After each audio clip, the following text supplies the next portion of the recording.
thank everyone for joining us for another candid conversation. I am Monica May.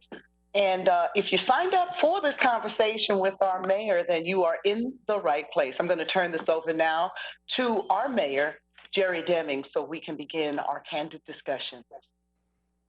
All right, good afternoon, everyone. Thank you all for your willingness to participate, to have a candid conversation with our community, given the current state of affairs in America, but in our community in particular. We wanted to convene a meeting of community leaders, elected and otherwise, as well as have a conversation with the residents of Orange County regarding the issues related to police-community relations.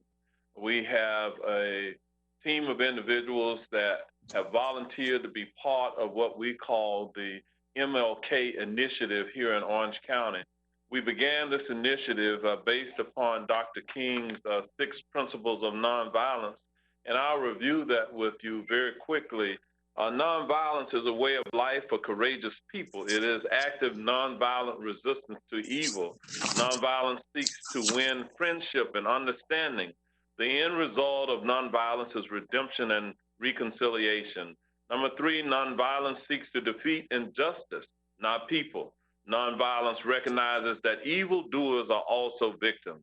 And 4, nonviolence holds that suffering can educate and transform. Nonviolence willingly accepts the consequences to its actions.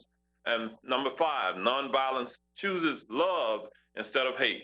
Nonviolence resists violence to the spirit as well as the body. Nonviolence love is active, not passive. Nonviolence love does not sink to the level of the hater. Love restores community and resists injustice. Nonviolence recognizes the fact that all life is interrelated.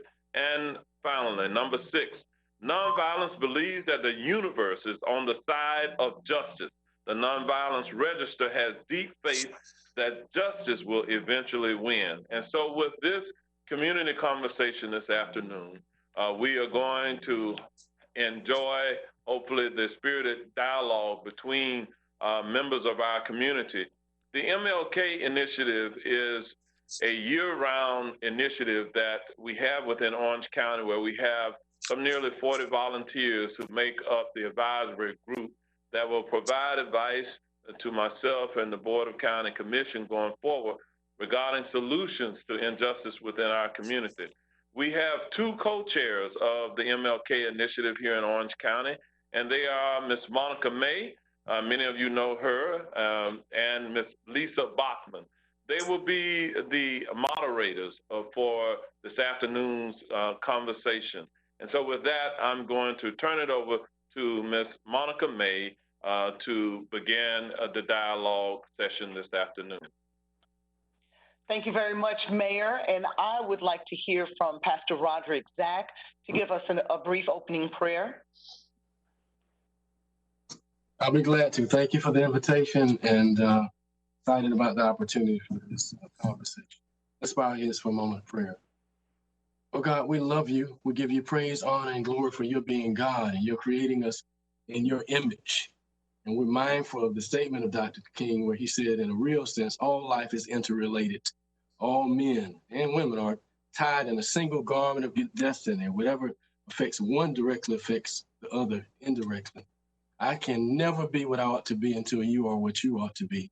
And you can never be what you ought to be until I'm what I ought to be. So, Lord, help us to become one in you in the midst of issues and problems and differences, and help us to overcome any dehumanization, any lack of cooperation. Help us to build strong partnerships and participate in the process of increasing advancement, enhancing the quality of life, and enhancing justice and fairness as a normal thing, rather than something new, a new normal in our existence in this county and beyond. Bless every stakeholder, law enforcement, our county, minorities, Lord God, especially young people who feel disenfranchised at this moment. Please bless our efforts to convey the right messages to your glory and your name for your sake. We pray. Amen. Thank you, Pastor Zach, for that beautiful prayer. We are very proud to have an incredible lineup of speakers for everyone today. The speakers today include Florida U.S. Representative District 10 Congresswoman Val Demings, Florida House Representative District 45 State Representative Camilla Brown, Orange County Sheriff John Mina, Orange County State Attorney Amaris Ayala, City of Orlando Chief of Police Orlando Rolón, Orange County NAACP Chapter President Beverly Neal, Orange County Democratic Black Caucus President Dawn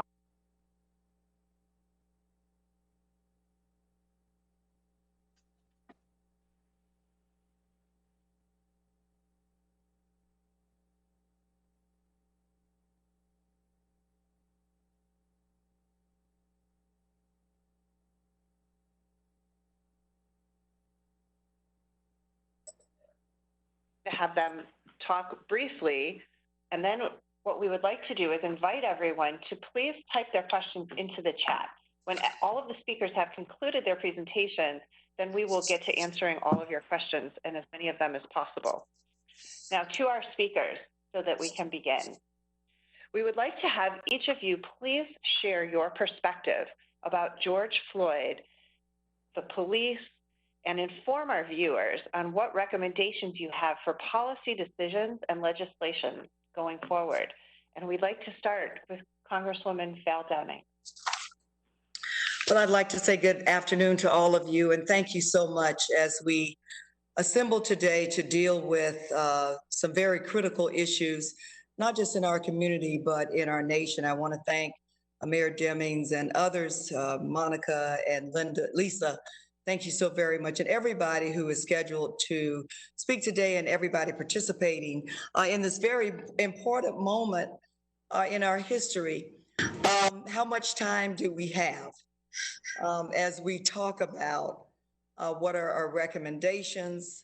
How do we move forward in a very positive way, acknowledging the sins of the past, if you will. I'll just say this from my vantage point, a person who grew up in the South, a person who worked as a social worker before becoming a law enforcement officer. As a career law enforcement officer, I enforce the laws and now I write the laws. And as we look at what's happening in our nation right now, we know that America is on fire. But I thank God that Orlando is not on fire. And I believe that Orlando is not on fire, Orange County is not on fire, because of work that has been done in our community long before May 25th. Let me say this.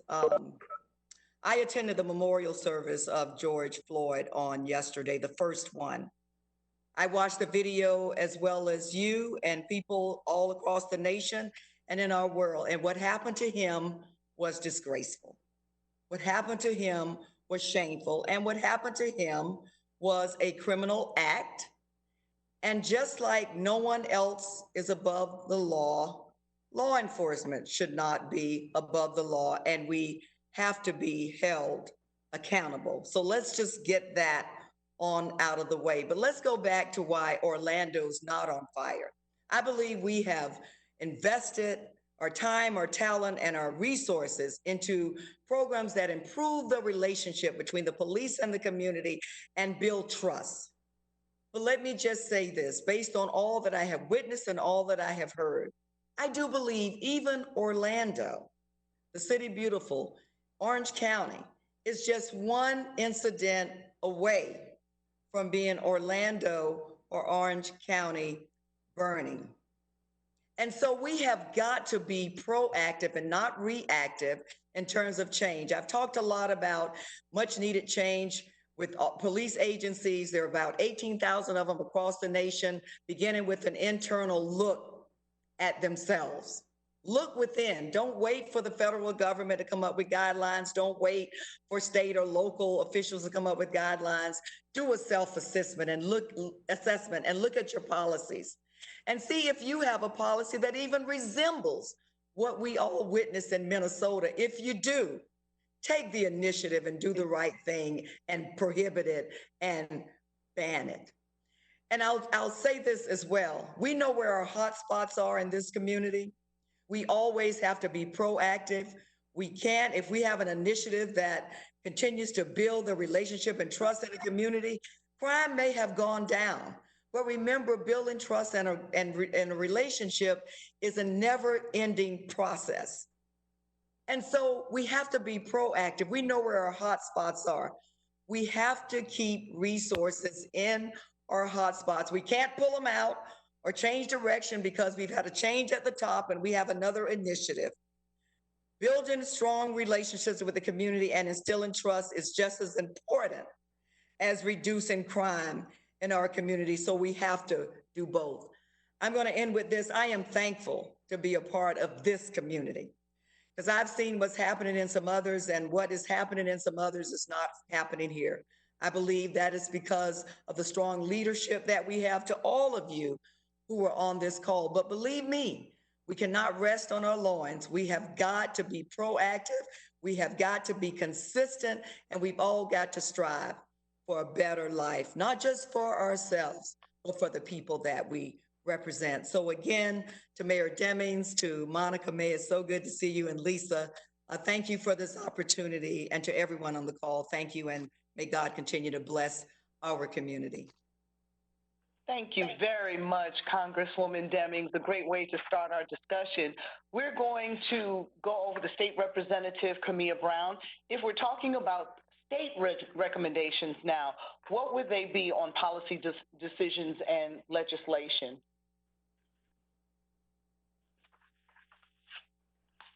Unmute yourself. Can you hear me? Okay. Now we can. Okay, great. Good afternoon, everyone. And I want to start off by saying thank you, Mayor Demings, for allowing me to participate in this conversation, this community conversation, one that is so needed and definitely one that I support.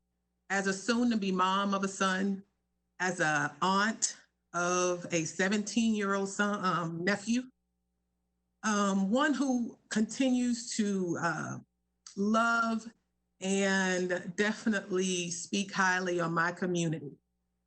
What I've seen throughout this world has really been heartbreaking to me. One, because again, I just growing up, I've had the opportunity to know of my past and learn and be educated on the history of African Americans. But more importantly, have been able to see some of the things that have been improved, things and opportunities that I've been able to have, not only myself, but others that have come after me. Many things that the people in the past or my parents or grandparents were never afforded. I'm grateful to live in a county where what we see on TV is not necessarily the issues that we have here. And that doesn't go to say that we don't have issues. From my knowledge, from my experience, as well as a sister or baby sister of two older brothers who have had issues with law enforcement, I do understand and recognize there is an improvement that we can do here locally with many of our officers, and many of and a lot of those issues again don't stem with violence and shooting, but more so with harassment. Mayor Demings, your wife put it brilliantly, accountability. Accountability from not only a state perspective, but our local perspective with our county government and city government, but also within our law enforcement agencies. We have done the work here, but there is way more work to be done. And so many of the recommendations that I have will stem from things we've already started. For instance, as she mentioned, we know where our hotspots are. We have a feasibility study that was done last year relating to many of our areas of concern and the lack of resources within those areas. I feel that the work has been done and we know where the problems are. It's important that we use the resources and the things that are already in place to continue to get that work done, not only from a perspective of helping our youth or coffee with a cop. It takes more than that to really build on to having safe communities. Economic development is a big issue within many of these communities. And so we have to put economic resources in them as well. From a state perspective, you asked some of my recommendations, and one is having our state government look at putting together a inspector general to kind of look at some of the fraud possibly, or the misuse or misconduct that's going on within our law enforcement agencies, the brutality that's going on around our state. If we are really focused on deterring and detecting and preventing, we have to definitely put in accountability. There are also task force that can be put together to look at this particular issue statewide. Establishing funding for a public database for many of our local governments when we look at many of the issues. And like I said, there is harassment. There are issues that come within our law enforcement offices. But a lot of times, I think it's important to fund those law enforcement agencies or those local government agencies with creating a database so that there's public transparency with many of these issues. I think, again, we have where contracts are negotiated, but hearings and pre-negotiation hearings or prior to negotiation, but hearings for many of our community to come in to speak with our elected officials, our local government or our city and county mayors, when we're looking at really knowing what the community has issues with prior to creating a contract with our law enforcement agencies. There has to be work done in. I have a serious issue with many of our law enforcement agencies being judged or disciplined by their peers or investigated by their peers. I know we have our chiefs that kind of make a decision, but I think it's important that we bring in citizens to also really look at those issues and for our public to also provide public comments. We have to build on currently what we have. We have currently where we deal with, and I think state should provide that funding as well. But we have coffee with a cop, and I think those things are great. I think the cupcakes with a cop or pizza with a cop is great, but it's important for many of our local leaders as well as our law enforcement agencies to really get in a room in person or virtual to really have cocoon conversations and hearing from perspectives on both sides, not only just the public continuing to complain to officers, but also officers getting the opportunity to explain that, man, I'm just like you. I have a family at home that I want to go home to at night. And it's important that we hear and understand and create relationships between the public. And these things need to happen more often than none. You have psychologists. We have a great university that can provide those resources to assist us here within our local communities, but also we have to have our local leaders at the table to really deal with combating these issues, but also being able to come up together and collectively with solutions to really bring our community together and uplift.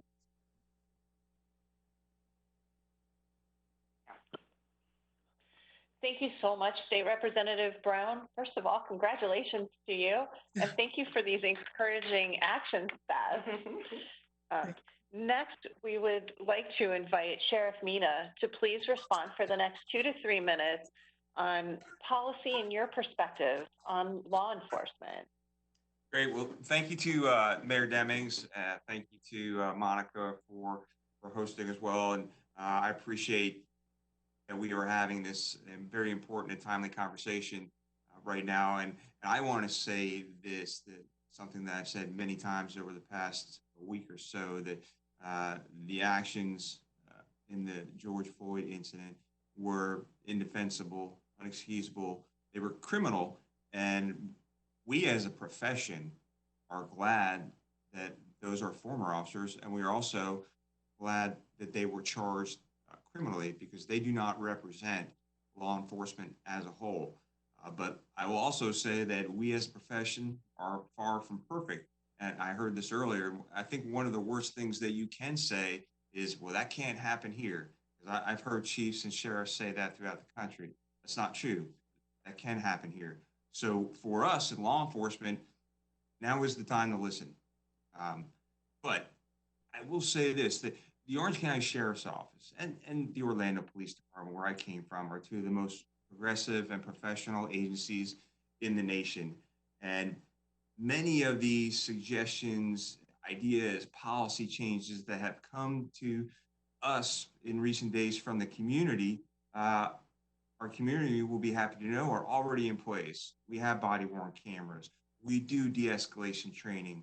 We have policies that cover the duty to intervene if excessive force is happening or it's anticipated that it will happen. We do diversity implicit bias training. We do prohibit chokeholds and neck restraints. We have an outside agency. The Florida Department of Law Enforcement investigates all of our shootings. All of those deputy-involved shootings are turned over to the state attorney's office for criminal review as well. And we require comprehensive use of force reporting. And of course, we have use of force continuum. Some of the things that we do that many agencies do not do is that right now, anyone can go onto our website at ocso.com and look at every single deputy-involved shooting since 2009. And when we do get the clearance letter or the letter from the state attorney's office, we attach that as well. So it gives our citizens a good view of what's happening at the Orange County Sheriff's Office. And so that includes information as the subject's race, also includes information of the deputy's race and how many years that they have been on. But that being said, so I said that it's time to listen. So we are very open to new ideas, new initiatives that are coming. And, you know, believe me, I've been flooded with emails from citizens talking about different policies that we already have, but some new ones that I'm committed to looking at. And so what I'm doing internally first, I was having my Citizens Advisory Committee are meeting with me next week, and we are going to go over our use of force policy, and I want their recommendations, okay? And I know there are several task forces already being formed in Orange County, which is a great thing. Some by our faith-based leaders, some by our state legislators, and we are happy to be a part of that and will be a part of that. So we're looking to see what our community wants and needs for us. I know one of the things that, you know, I committed to doing was, you know, when I was at the Orlando Police Department as chief, I changed the policy on shooting at moving vehicles. Now that I'm here at the Orange County Sheriff's Office, I'm committed to taking a hard look at that as well. And you know, we have such a great relationship with our community. Again, it's not perfect. We need to continue to build that trust.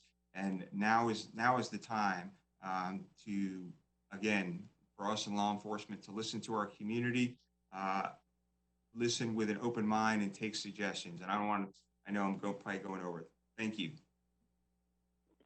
Thank you very much, Sheriff Mina. One of the things we heard at the protest rally today was, I see you, I hear you, we're listening. I want to go over to Chief Rolone, still looking at the same question. What are some of the changes in policy decisions in light of Mr. Floyd's murder? One of the first times in our country's history, in our nation's history, where you have seen the entire law enforcement leadership and anyone associated with, I'm sorry, I didn't turn on the camera. I hope you could hear me before that, but I'll start again. This is one of the times in our nation's history, for the first time ever, where you have seen a unified response from the law enforcement community, the leadership, anyone who can connect with law enforcement, who have all stood under the same opinion of what we saw in Minneapolis. It is unacceptable. It is not something that any agency embraces or should embrace. as far as the tactics that were used against Mr. Floyd.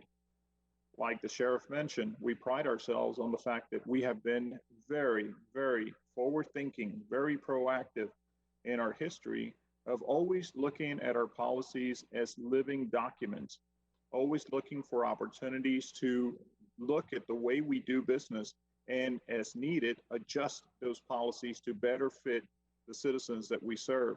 We did that years ago, as you recall, with our vehicle pursuit policy. We brought the community in to help us pretty much come up with one of the best policies that at the time and even now has stood the test of time as one of the model policies that a lot of people recommend that every department should have. So moving forward, like the sheriff mentioned, we will continue on this path, which is one where we are always welcoming any ideas or suggestions with open arms. We understand that we are not perfect, that there is always room for improvement, that we must recognize that change is constantly happening around us. And if we don't recognize that change is needed, then obviously we will fail. And for the sake of time, I won't go further. I want to hear what anyone has to ask or anyone has to say. But we are committed to this dialogue. I want to applaud, like the sheriff mentioned, everyone who has been part of this process, Mayor, to make this happen. And look forward to getting a lot of information to take back, obviously, when we're done. Thank you for outlining these policies, Chief Rolone. Next, we would like to turn this over to State Attorney Ayala. Can you please talk about the charges that have been levied against George Floyd? It seems that there's been a lot of public outcry that kind of changed the landscape. Can you please help us understand all of that? Yes, thank you. I first do want to tell you all thank you for holding this as a candid conversation. And quite frankly, I don't know how to speak any other way than candidly. When we are looking at what we're looking at, let's be very honest about it. It's not about what we've done. It's about what we haven't done, because if what we've done mattered, we wouldn't be here. So while I do recognize we haven't had the huge issue like, George Floyd, condolences to his family and those impacted, but we have had issues. I personally, I've taken heat, and I apologize to this community for having to drop a case that I believe was unjust. But what the real issue is that we're facing is the difference between the law and justice, because for many in this community, law and justice don't align. So when you have people in my position, or you have law enforcement saying, well, that's just the law, that's just the law, that is crushing to people. That is painful to people. So it is up to us to understand, yes, we will honor the law. Yes, we will keep in line with the law, but we also have room to create policies. So while I didn't have the law on my side to prosecute in that particular case, I did apologize, but I didn't just apologize with my mouth. It was important to create a policy that came out with our use of force review that took the responsibility and onus off one person and created a team to review it so we could discuss it. We are committed to looking at challenging the law in areas that we believe are unjust. It is also important for us to create a Brady policy so that we are able to create an entire system of keeping track of officers who engage in misconduct. So when we're looking at the real issues, it is time to have a conversation about the injustice that people are having, not necessarily the celebration that makes us look good. If people are hurting, we don't look good. And if you look at the research, I know, Congresswoman Demings mentioned it. Let's look very deeply. When it comes to public trust, it is directly correlated to public safety. So the onus is on us to do things that makes our communities trust us. And I'm not talking the community of us.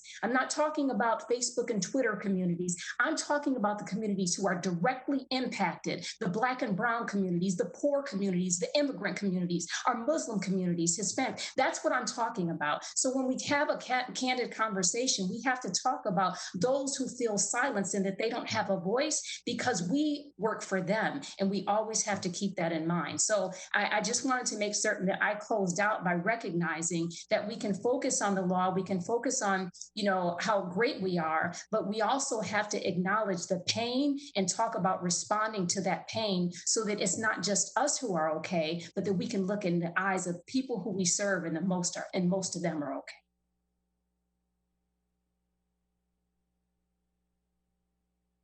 Thank you very much, State Attorney Ayala. Thank you very much for being on the call. Thank you to all of you all for being on the call.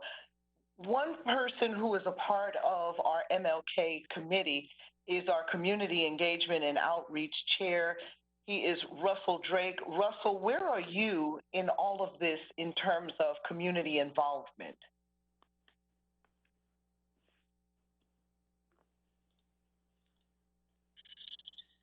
Good afternoon. Can y'all hear and see? Can y'all hear and see me? Okay. Good afternoon. First, let me thank you for the opportunity to serve. Glad to be on this committee, and thank you to the elected officials who addressed us. Where the community stands is that, of course, the community is disgusted, the community is hurt, the community is continually offended by yet another wrongful killing in the community. Yet, the community is sticking together. We are glad to see law enforcement and elected officials speaking out in appropriate fashion at the disgust. Where we're really disgusted more is that we don't hear the police union speaking out in the same fashion. Our problem is this, that the police unions are trying to validate things. Police unions are make excuses. See, in any other profession, if somebody does something bad, they get put out of that profession. And our issue here is with law enforcement is that we see time and time again people who are repeat offenders of negative behavior coming back on the force. Even if they get disciplined by that executive, police union comes, they appeal the decision of that sheriff or that police chief, and they put them back on. Are y'all able to hear me? Okay, all right. Oh yeah, but they put them back on, and you know, it's like it takes one bad apple to spoil a bunch. And if you keep leaving the bad apples in there and they keep rising up the ranks, then they keep spoiling the bunch. So again, we understand the work and the show of effort that we've seen from the city and the county, but the unions are hurting, and some policy needs to be set there. Maybe the discipline needs to be removed from the police unions, and they just focus on retirement and money, and the discipline be put in the hands of the executive of these departments. Because if that doesn't change, we can march, we can, protest, but when we hear the union in Minneapolis, Minnesota come out and say, we're going to defend all these 4 officers to the fullest extent of the law, it's offensive. When we hear them further demonize George Floyd, talking about he had a criminal history going back 15 years, now you're assassinating his character. He was already killed. Now you're going to try to kill his character in his death. So the community is outraged at that. We don't support that. And I haven't heard anybody talk about that yet. And what we would like to know too, what are officers supposed to do? We saw this on camera, but what happened if the camera wasn't rolling? Would this just be another incident in the police's word against the community's word? And while I'm approaching 40 years in age, I've never in my life seen a law enforcement officer check another officer in public for bad behavior. And we need to see that. That's where the community gains more trust. We do take pride in the good work that I think our sheriff and our police chief have done in monitoring these protests. There have been minimum issues out there. There have been some concerns, but overall, I respect the job that's been done. I've been out there at the protest, and I think it's I've seen good things from all facets of the law enforcement. But there's still other change in policy that needs to come along with it. Thank you again for the time and opportunity. One love. Thank you, Mr. Drake, for that very insightful perspective. We appreciate that. And now we're going to turn the conversation over to Ms. Beverly Neal from the NAACP. Ms. Neal, can you help us elaborate on your viewpoints in this matter? Yes, thank you. This is a very, very worthwhile and much needed forum. As And I'm just going to start off. I'm going to be the Fannie Lou Hamer in this conversation. I'm sick and tired of being sick and tired. And what we've got to do is we've got to take that energy and put it into action. And the only way we're going to put it into action is, first of all, we need to educate our community about how to advocate and what advocacy is all about. I think that what this has done, it's something that has given us an idea, well, not an idea, but given us a firsthand experience. We heard of the Eric Garner piece, but we actually saw what happened to George Floyd. 8 minutes and 46 seconds. During the funeral yesterday, during the memorial yesterday, I stood for those 8 minutes and 46 seconds. I had so many thoughts going through my mind. I couldn't control myself. I just started crying uncontrollably because those 8 minutes and 46 seconds really meant something. You know, we heard it and we've heard people talk about it, but until you actually experience it, you don't have an idea of what he went through, the suffering he went through, the antagonism he went through, and to the point that he was so helpless, he reached out for his mother. I think that that's the one thing that have gotten all of us. I say we can put legislation, well, you can't legislate a person's heart. But those 8 minutes and 46 seconds did everything to make people realize that this was a real human being. Now, what I think that we need to do in terms of try to rectify some of what we have now is we've heard the Congresswoman say that neck holds should be outlawed. I think that the Congress needs to go a little further, and that is put it as a prerequisite before you issue federal funds to these police departments. That's one way you can get them to take note and pay attention. Hit them in the pocket. The other thing, I heard Russell talk about the police officers, the unions. We need to look at the collective bargaining agreements. A lot of people don't know, but these collective bargaining agreements that these unions have, they are the ones that give their members, their dues-paying members, the rights that they are paying for.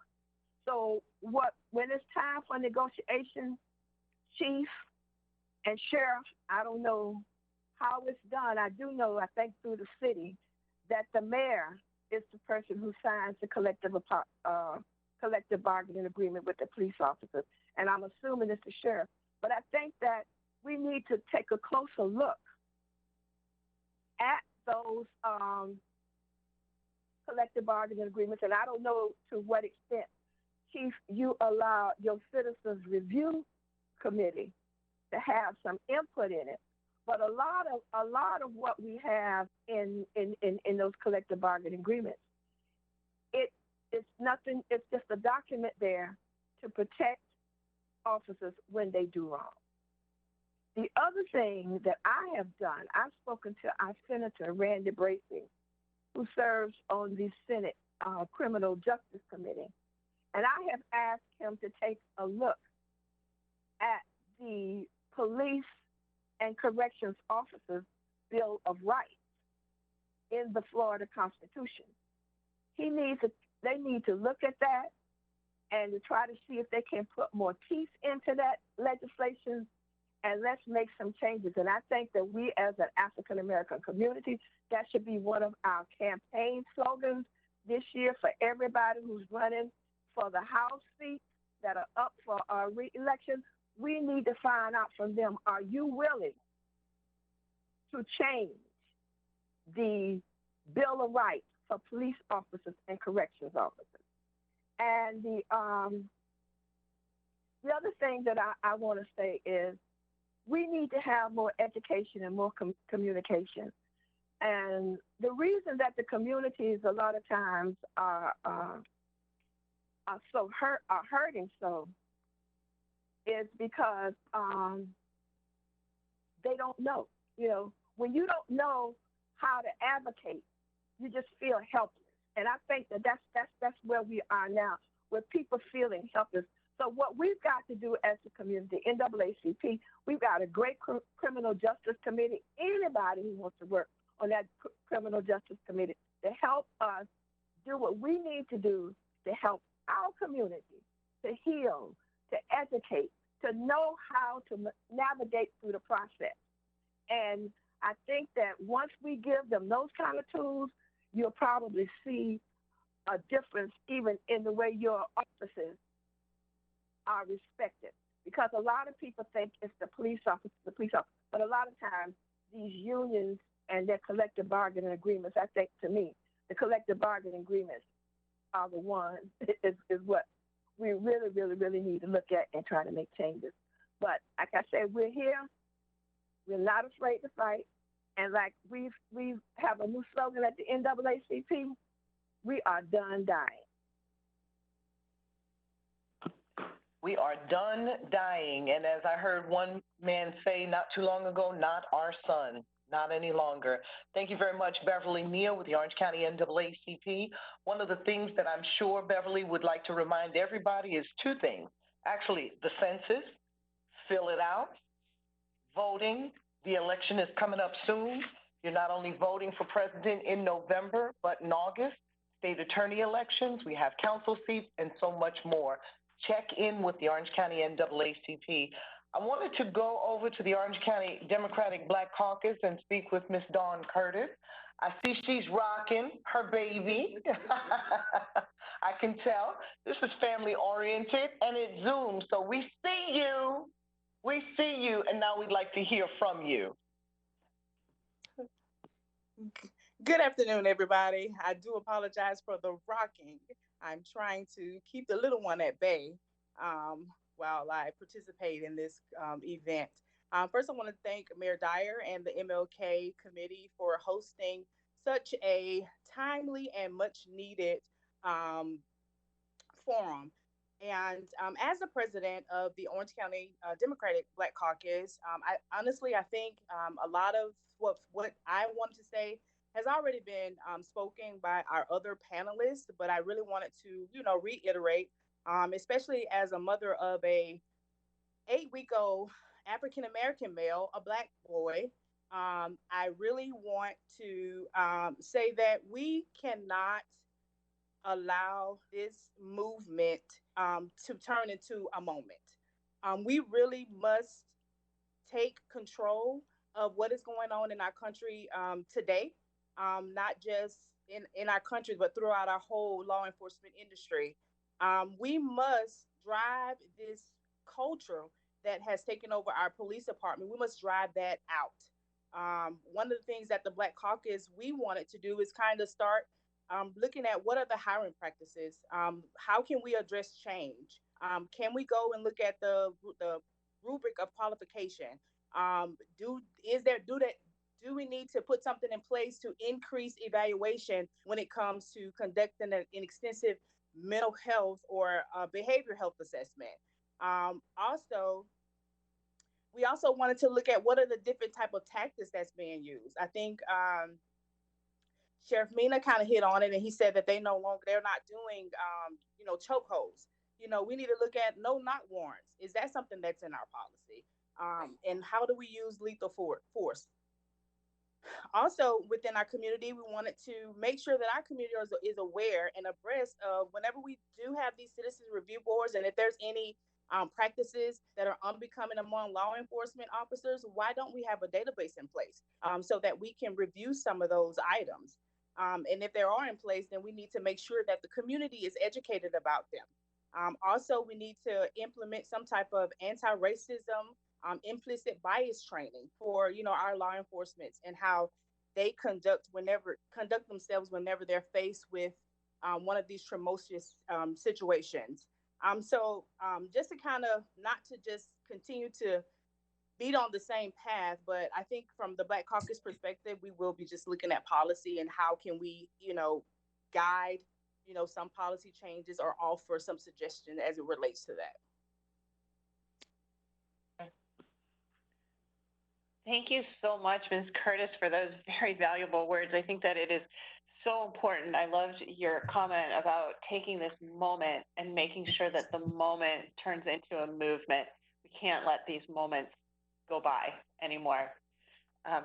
Next up, we would like to welcome Ms. Valdez from Velez. I'm so sorry, but Ms. Velez, if you can help us understand your perspective today. Yes, good afternoon, and I just wanted to say, yes, you all can see me? Yes. Okay, thank you. So I just want to thank Orange County Mayor J.D. Demings and the Orange County Dr. Martin Luther King Initiative for bringing us today and allow us to have this open conversation. I represent the nonprofit membership national organization, Hispanic Federation. And I must say that this has been one of the most horrible things that we have been dealing recently. It's just we have been horrified by the George Floyd tragic murder. And we know that this is very heartbreaking and difficult to explain the sentiments of our community and emotions that arise when we witness such injustice and lack of humanity. I think that when we talked about what are the opportunities to bridge the gaps, we need to talk about community policy. But more important, we need to work together at the state and national level to really call for policy and criminal justice reforms and racial justice to eliminate any kind of bias against people of color, and joins with our civil rights organizations in demanding those who are responsible for the killing of George Floyd death and be accountable. We cannot ignore the brokenness within our system of policing that needs radical changes. That is why we support peaceful and no violence protests. We also emphasize how crucial it is to end all kind of vandalism and violence, as they do not advance any kind of cause of racial justice and can lead to any irreparable harm. But I must say that police officers across the country are involved in our everyday lives. They patrol our streets, our sidewalks, our schools, our public spaces, and they are often the first ones on the scene when crimes break out and when the disasters strikes. They are the support that people have in times of crisis and they respond to national crisis. They are and have been for nearly 2 centuries our nation's first responders. But yet, our country's approach to public safety and whom it protects and serves, whether real or perceived, has been undermined and has affected the community trust. That is why part of the recommendation is to really advocate against any kind of systematic injustice that for far too long have been committed against communities of colors and against the Afro-American community in particular. The more things change, the more things stays the same. We cannot continue to ignore the legacy or slavery and of institutional racism. We want to see racial inequality erased, but it cannot be done overnight. And it's not with different type of small initiatives or things like that. I need to highlight, that our police, the local police, have done a tremendous advance in many areas. But we need sweeping changes in our criminal justice system, starting with our methodology in policing and our Black and Brown communities. We need to rebuild the fractured relationship between the police and our Black and Brown communities and address specific issues such policing profiling and buying best policing stops or searches and arrests, use of force police and community response to crisis. And we need to also include officers' misconduct and discipline process and protocols. I think that we need a common language so we can understand each other and work together to promote public safety while protecting civil rights. We need to work at the national level, state level, and local levels in our communities. And of course, we need to share a vision of public safety that respects and protects human life and lifts up those most affected by harmful police policies and practices. And we need to do this by creating innovative ideas from all perspectives in our diverse society. We need to rethink public safety and renew community trust. And we can do this by providing education and training, not only to the police, but also the community to clear out, understand what are the expectations and the roles of each one of us as a citizen and as a police staff members. We can, as a community, we can work together with the police departments. We can collaborate to co-produce and implement vision of public safety by literally having task force and committees that are just leading efforts and initiative at the local level and state level to make sure that the messaging, the communication is clear at all across the board.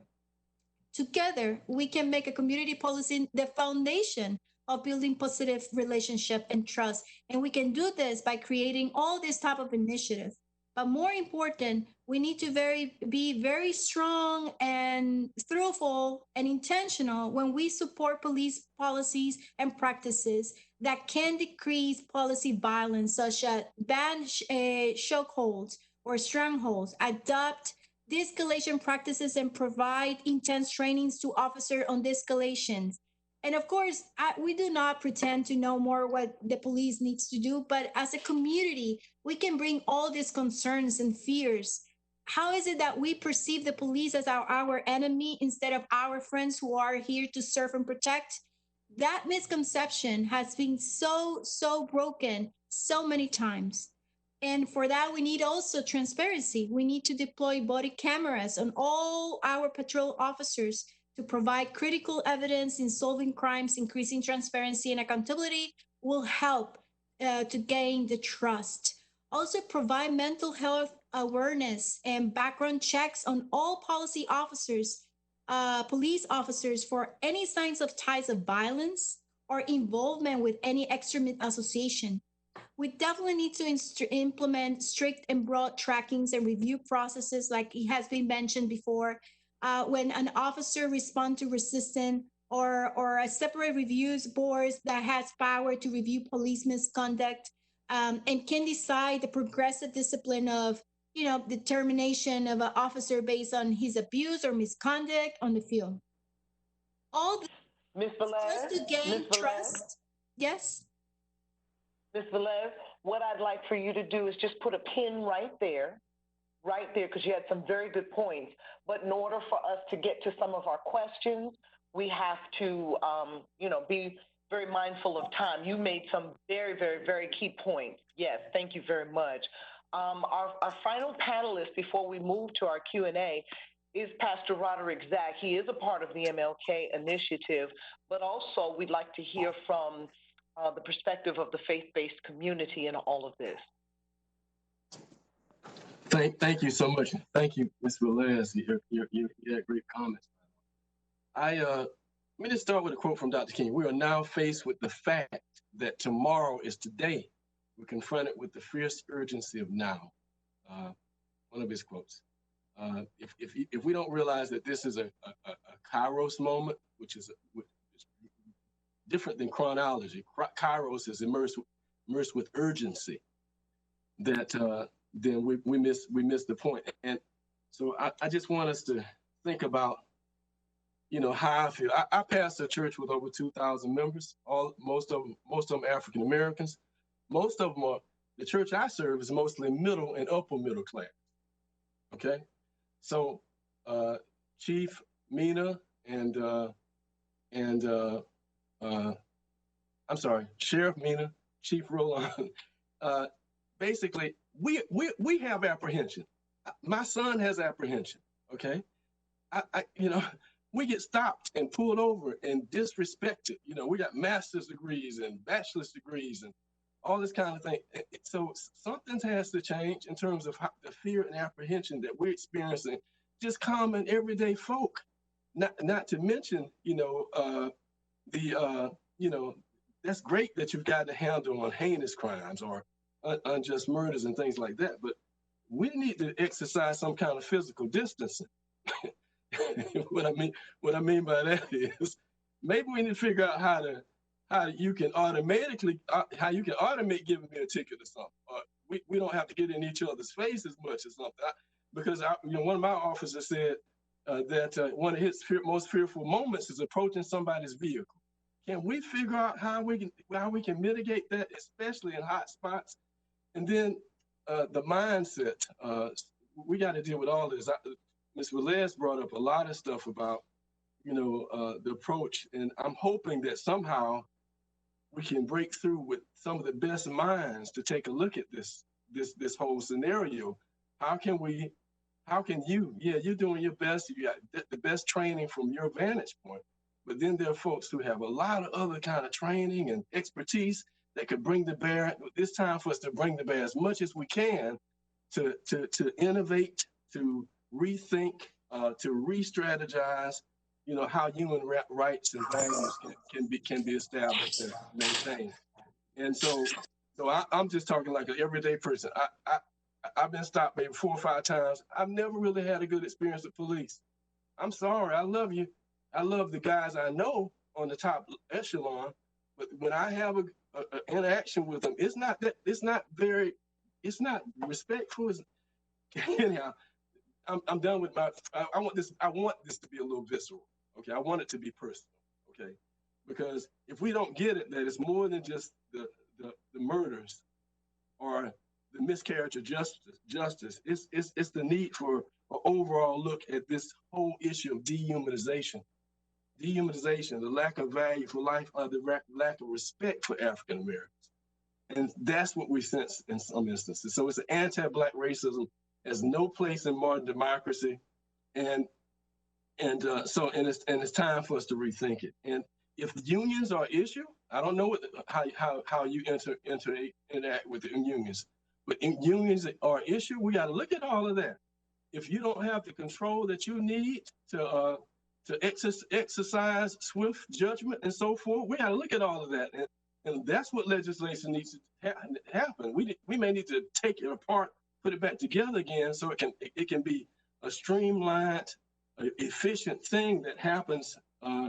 And so, as you can tell, I'm feeling this. We had a march today, and I really appreciate the chief and the sheriff for their expressing apologies on behalf of police officers past who may have stepped out of character, and I'm thankful for that. And then we had the religious community, pastors who got up and apologized on behalf of business and other interests in the community, say, we apologize for racist practices. We apologize for disenfranchisement. We apologize for the dehumanization.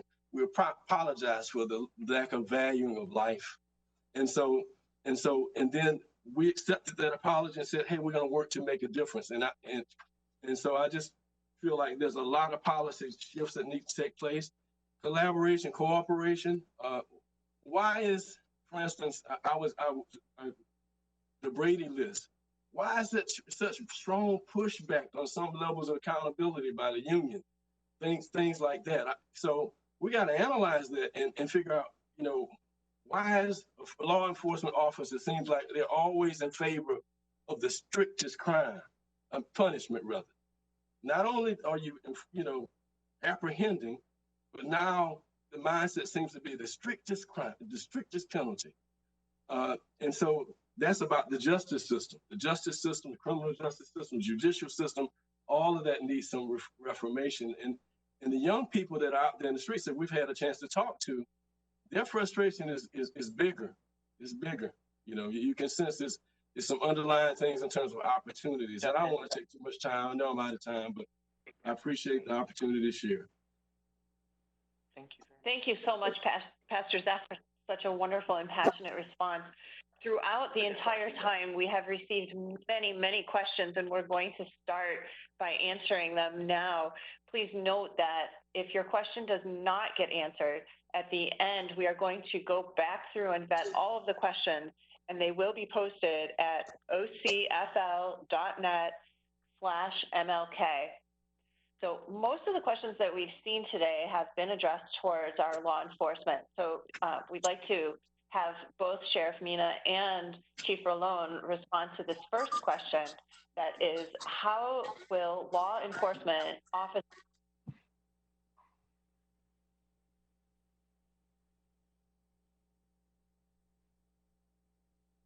I couldn't hear your question. Oh, I'm so sorry. How do law enforcement officers engage in community policing within the county and the city of Orlando? So I'll go ahead and start, but first I would be remiss if I did not mention the hardworking men and women of the Orange County Sheriff's Office that go out every single night and risk their lives for this community. I did briefly want to go back to something that Russell Drake said about the police unions. And I would point you to the Fraternal Order of Police 93. That is the police union that represents the Orange County Sheriff's Office Facebook page. They came out this past week and called the former officer who killed George Floyd a murderer. Something we don't really see from police unions, but just do want to mention that. So, when I was chief in Orlando and now as sheriff of Orange County, community policing and engagement is extremely important to me. It is the foundation of what we do. It's the cornerstone, because if the community does not trust us, then we can't do our jobs. We need, most of the criminals that commit crimes in Orange County are given to us by people in the community who called us and said that something was going wrong. So we need to continue to build trust in our community. And we do that through a variety of ways here at the Orange County Sheriff's Office. We have a police athletic week. We have a civilian police academy, which I wish people would get involved in. We do about 2 or 3 per year. We do so many formal engagement activities throughout the year, community barbecues and neighborhood watch. But the most important thing, sometimes more important than the formal community engagement programs that we have, which are many, is the informal community engagement. And that means our deputies getting out of their car, having a conversation with our residents in a non-enforcement type situation. And, I always say that, use it every day as an opportunity to somehow touch the life of a child and tell a kid that they're smart, play catch with the kid, ask them how they're doing in school. And all these conversations are happening in our community because I get the emails. And it happens every single day. We don't hear about it. Sometimes there's not all this great video of our deputies playing basketball with our youth. But trust me when I tell you, it is happening. Believe me, the deputies get it. They got into this profession to help people, not to hurt people. Many of them grew up in this same community. Our Under Sheriff Mark Canty is from Pine Hills. And, trust me when I tell you, he is very engaged with our community and ensuring our deputies are as well. And I could name 100 or more deputies that, from this community or more that really, really want to engage with the residents and the youth that they grew up with and continue to build trust in this community and help us get better in there. And I would echo what the sheriff has already said. The Orlando Police Department has a strong history of trying to engage our community proactively as often as we can. Every time we see the opportunity, we do something to engage our community. Just recently, we enacted a new program when a new officer comes into the Orlando Police Department, before they set foot on any neighborhood of our city, before they go into their training program, we invite members of the community that represent each of the 6 districts in the city of Orlando.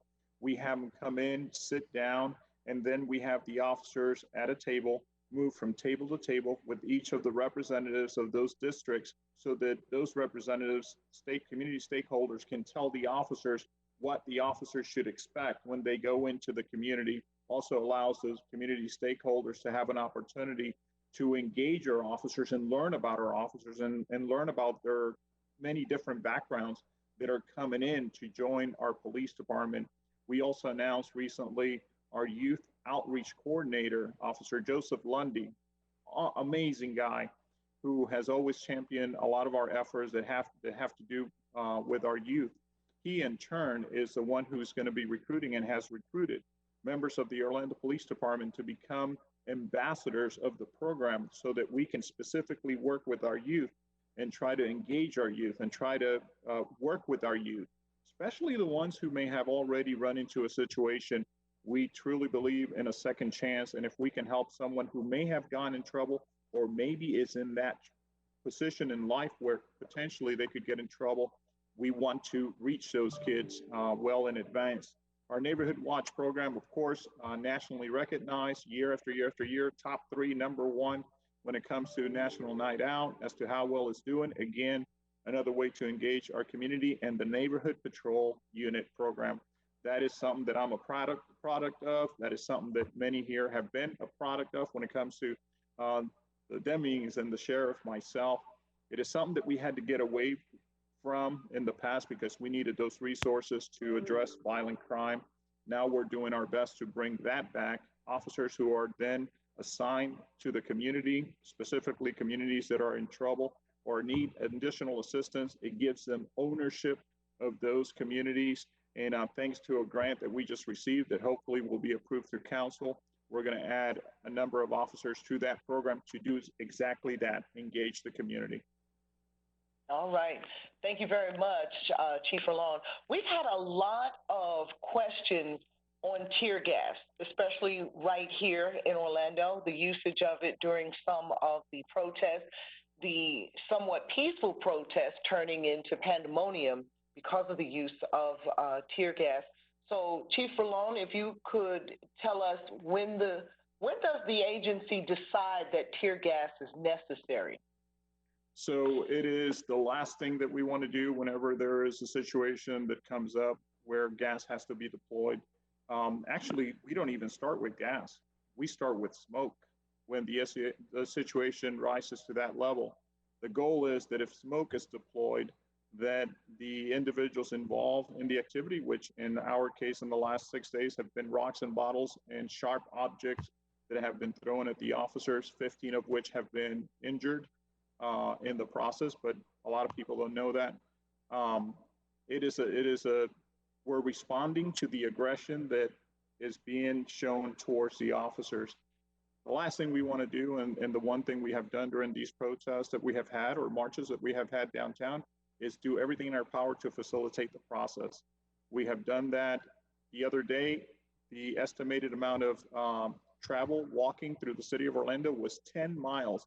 That is the distance from downtown Orlando to the airport or Universal Studios. So unfortunately, when some individuals get into the mix that are here to do the wrong thing, those are the ones that force the hand on law enforcement to have to deploy gas. And when it comes to situations, especially resistance incident, when someone is resisting an arrest, the pepper spray, it is intended to be used to minimize the contact between officers and the individual who is resisting so that we can minimize injury, because when you go hands-on, more than likely someone is going to get hurt. Okay. Thank you, Chief Falcone. Our next question is, one of our viewers asked why there's no citizen review board. Can we direct that to Sheriff Mina, then to Chief Falcone, then Congresswoman Demings, and then Mayor Demings? And we're just going to ask if everyone can please keep their responses brief, because we have a whole lot of questions that we want to get to. Thank you. Sheriff Mina. Yeah, thank you. So I do have a citizens advisory committee. The members are made up of one person picked by me, one person picked by the union, one person picked by Mayor Demings, and the other 6 are picked by each Orange County commissioner. They meet every single month. And what I do with our Citizen Advisory Committee, I do bring policy before them to help make that change. And I do bring serious cases to their attention. So most recently, we discussed the school resource deputy that I terminated for using excessive force with my Citizen Advisory Committee. And in a minute, Chief Ralone's going to speak about his Citizens Review Board, but really my Citizens Advisory Committee can do everything a Citizens Review Board can do. They have the same powers as you know here in the state of Florida. Citizens Review Board cannot subpoena officers and cannot investigate officer wrongdoing. And I'll let the next speaker go ahead and speak. Thank you, Sheriff. And yes, we do have a Citizens Review Board, but again, we're here to speak candidly. They do not have the power to enforce policy change. They have the power to make recommendations, right? But you have to also keep in mind that, and this is a discussion that needs to be had aside from here, is that there is so much that someone has to know about the actions that were taken and the training that is provided and the process by which training is given and how that the totality of the circumstances of a situation actually impact some of the decisions that are made when it comes to policy, that we need to educate our citizens and we need to also make sure we do a good job of explaining why it's so difficult sometimes when you review one case. When you have an idea of how the policy should be reflected, there are other factors that must be taken into consideration. So I think that's the biggest argument. The Citizens Review Board sometimes feels not like they don't have the power to act because their powers are very limited, but we do take their recommendations and we have looked at policies that, you know what, it makes sense that we take a look at this and make adjustments, and we have done so. Thank you. Yes, thank you so much for the person who asked the question. Yes, I am quite familiar with Orlando's Citizen Review Board.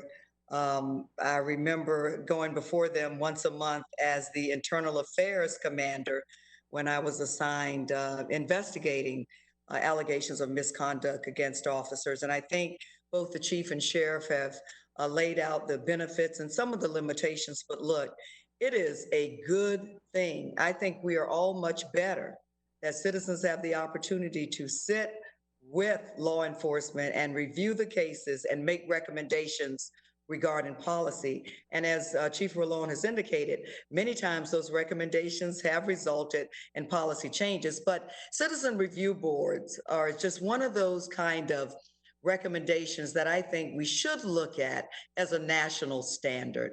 And look, as I said earlier in my remarks, we all, not just law enforcement, you know, the police are the community and the community is the police. And that's the kind of attitude, I think, and response that we have to have moving forward. We're not two separate entities. It is not us versus them. We are one. And so, but I do think we have to look at national, or at least setting some standards, because police departments are so different in terms of, do you have a citizens review board or not? What type of use of force training are you receiving? What type of de-escalation training are you receiving? What are your hiring standards, and what is your commitment to diversity, for example? So police departments will reflect the communities in which they serve. And so we're talking about the federal government working with agencies, whether they are 10-person agencies or 36,000-person agencies, to develop some guidelines that work and really help to further professionalize, if you will, this very critical and important profession. Thank you. And next to Mayor Demings.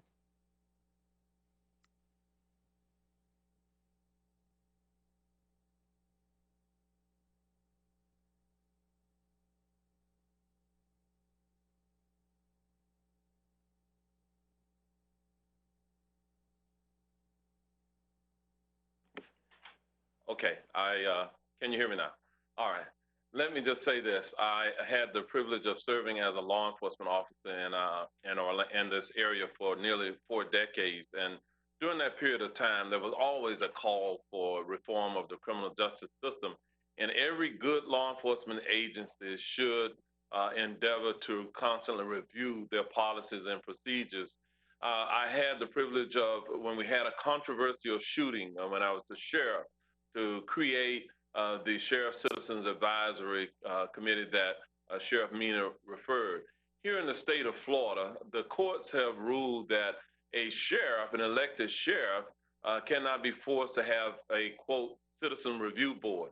So what we did here in Orange County was we moved forward with putting something in place to ensure that we did have appropriate oversight, and I'm glad to see that Sheriff Mina has continued that. Of course, in the city of Orlando, they have a citizen review board, but I also want to say this to all of our citizens. Whenever you feel that law enforcement officers have been engaged in misconduct, those officers should always endeavor to, or those citizens should always endeavor to make a complaint to those agencies. What I found in my career, sometimes we had law enforcement officers who may have been engaged in misconduct, and we never knew about it because for whatever reason, the citizens felt that nothing's going to happen, I'm not going to complain. But I would tell you to complain, because all of these chief executives who you've heard from today really have a responsibility to make certain that they have their ear to the ground and that they have accountability measures in place to hold the law enforcement officers accountable. So if you see misconduct, take it to the law enforcement agencies so that they can deal with it.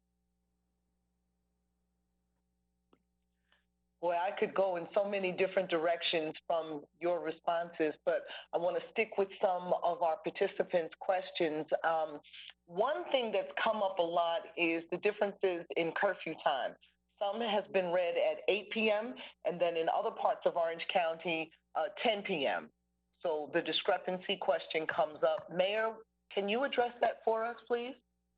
What I can tell you is that within the city of Orlando, because the overwhelming majority of the demonstrations that have occurred in the downtown corridor, and that also happens to be the location where we've seen the type of density and the type of the violence, if you will, towards the police, the misconduct. That's where the majority of the arrests associated with this season of demonstrations that we have, where it occurred. And so Mayor Dyer thought that it was appropriate to put within, I'm going to say, the approximate 1 square mile area around downtown to institute a curfew that would allow the city to deal with the circumstances. And the remainder of the county really is under a 10 p.m. to 5 a.m. curfew nightly, and that is also consistent with the entire region. The other counties around us also now have curfews for an indefinite period of time between 10 p.m. and 5 a.m. So that's the reason why you see the difference between the times we're just talking about the 8 p.m. curfew exclusively for that downtown corridor. Thank you so much for that clarification, Mayor Demings. Next, we have another question for Sheriff Mina and Chief Erlon. What kind of diversity and ethics training are in place inside the police department within the county to break down some of the implicit bias? So great question. So at the entire state of Florida has to go through mandatory ethics and diversity training every 2 years. So that is something that is mandated by the state, and we are glad it is. We do ethics and diversity training here at the Orange County Sheriff's Office, and we're always looking to expand upon that. So we have several initiatives that are moving forward with Valencia College and their Peace and Justice Initiative. I know that I spoke to also folks from FAMU also want to do a piece on ethics and diversity and implicit bias training. And then also our local police academy through Valencia College also is bringing one of the world-renowned implicit bias experts, Dr. Lori Friedel, here to Orange County to do a train the trainer. So all the agencies here in Orange County, so the Sheriff's Office and all the municipalities will send officers and deputies to that train the trainer course, bring it back very quickly and start doing even more implicit bias training, again, by one of the world-renowned experts on implicit bias, Dr. Lori Friedel. So a lot of people don't realize that, for most of the agencies here in Central Florida, sure, I speak for the sheriff also, when it comes to the sheriff's office, the state requires a certain amount of training for officers to maintain their certification. We double that. We offer double the training required by the state for our officers to be certified. And all of the training when it comes to de-escalation, implicit bias, all of that has been part of our history. We, with the support of Mayor Dyer and the commission, we are getting a state-of-the-art simulator, which a lot of agencies are going to, and it'll be the one that, say, the Secret Service is currently using, the best of the best. And what was the module that we decided was most important for us to utilize when it arrived? And this, we're talking months ago, de-escalation training. We also asked the academy where our recruits get their training, how many hours of de-escalation training are we getting? And we found that, there is a room for improvement to do that. So they're adjusting the curriculum for the recruits for de-escalation training. That happened months ago. That did not happen when this incident occurred. So we're constantly looking for ways to improve the way we train our officers and always looking ahead for what is needed. We don't wait for things to happen to act. Thank you very much, Chief Falcone. So before we get to our closeout, I wanted to bring back in Attorney Aramis Ayala. You mentioned several programs and initiatives that your office had begun. Can we be a little more specific briefly? Absolutely. I talked about our Brady policy because I do believe in listening to the people and not saying, just everything that we're doing right. So we've got wrongful convictions. We started a conviction integrity unit. We have complaints about use of force. We started to change the use of force policy. We talked about police misconduct. We have our Brady policy. Talked about the arrest of low-level offenses, excluding drugs. I created the drug diversion. We just literally formalized our U visa policy based upon immigrants, juvenile records, our Project No-No, and finally our bail policy. So those are some of the things that have never existed in this community, and I did them for one reason only, and it is for the people who hired me to serve as state attorney.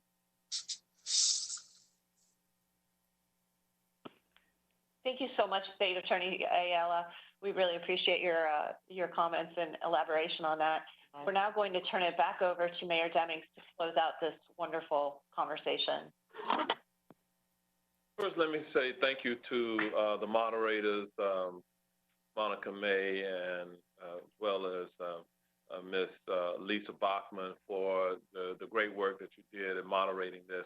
We don't have enough time today to really adequately address the issues before us, but what we wanted to do was to start the conversation. We intend to, through the Mlk Initiative, continue the dialogue and look for opportunities to get feedback from our citizens and give that feedback to the policymakers within our law enforcement agencies to do what needs to be done today in the modern day American communities that we are currently living in. Let me also say thank you to all of the program participants who took time out of your busy schedules. I know that we have a number of things that are going on within our community that is really taken up quite a bit of all of our time during this period of a pandemic. And let me say this also to all of the citizens who tune in to this community conversation. We are listening to you. We hear you. We see you. We want to understand the things that you have a concern about in this community. And I believe that I have consistency with those of us who are in leadership roles here within this community, elected and otherwise, that we are solemnly committed to doing something about the current state of affairs in America when it comes to injustices for anyone, but certainly the people of color who have been disproportionately impacted by the things of the recent past. Moving forward, I encourage our community to stay engaged. If you want to see change, you have to be part of the change. That means that if you have the opportunity to volunteer for various advisory committees. Look to do that. That means using the power of your vote. When it's time to vote, be serious about those who you will vote for during this election season. If you want to see our law enforcement agencies change, it's better to be part of that change from inside those agencies. I know all of these agencies are looking for individuals, good men and women, to serve their communities. If you want to be about the change, then become the lawyers, the prosecutors, the defense attorneys, become the judges. Look to participate in the jury process itself. Look to be actively engaged in our youth sports activities. Look for an opportunity to mentor a child. Those are the things that you must do. Do not just simply look for the moment. Look for the opportunity to have a lifestyle of change, a life of service to this community. And if we all do that together, we will come out of these current situations better, safer, and stronger together. Thank you all for participating this evening.